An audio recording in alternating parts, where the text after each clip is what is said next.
బండి సంజయ్ వాళ్ళ కొడుకు అంశం గురించి కేసీఆర్ అడిగినట్టు ఏమని, ఆ పోక్సో కేసు ఏదో పడ్డట్టుంది కేంద్ర మంత్రి కొడుకు మీద, ఏం జరిగిందని అన్నాడట కేసీఆర్.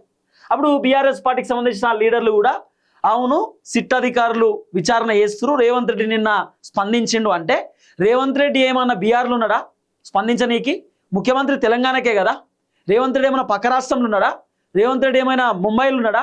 తెలంగాణలో ఉన్నటువంటి ముఖ్యమంత్రికి తెలంగాణలో ఏం జరుగుతుందో తెలియదా? కేంద్ర మంత్రి కొడుకు ఒక అమ్మాయిని ఇబ్బంది పెట్టాడని చెప్తే 8వ తారీఖు కేసు పెడితే ఇయ్యాడు దాకా ఏం చేస్తున్నారు పోలీసులు?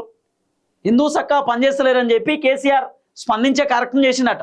ఎట్టి పరిస్థితులలో నిజంగానే అమ్మాయిని ఇబ్బంది పెట్టినట్టయితే అబ్బాయి పైన చర్యలు తీసుకోవాలని చెప్పి కేసీఆర్ స్పందించేటటువంటి కార్యక్రమం చేసిందట. అట్లనే కేంద్ర మంత్రి పదవి కూడా తీసేయాలి, కేంద్ర మంత్రి పదవిలో అర్హుడు కాదు బండి సంజయ్, పదవి నుండి బండి సంజయ్ను తీసేయాలి కేంద్ర ప్రభుత్వం అని చెప్పి కూడా కేసీఆర్ స్పందించినట్టుగా కూడా కొంత వినబడుతున్నటువంటి ఒక చర్చ.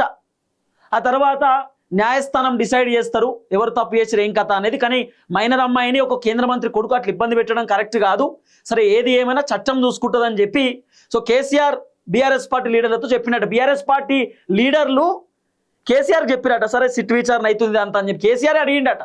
ఏదో పోక్సో కేసు అయినట్టుంది కేంద్ర మంత్రి కొడుకు పైన అంటే, అప్పుడు లీడర్లు చెప్పిరట కేసీఆర్కి. అంటే కేసీఆర్కి అన్ని తెలుసు అన్నట్టు.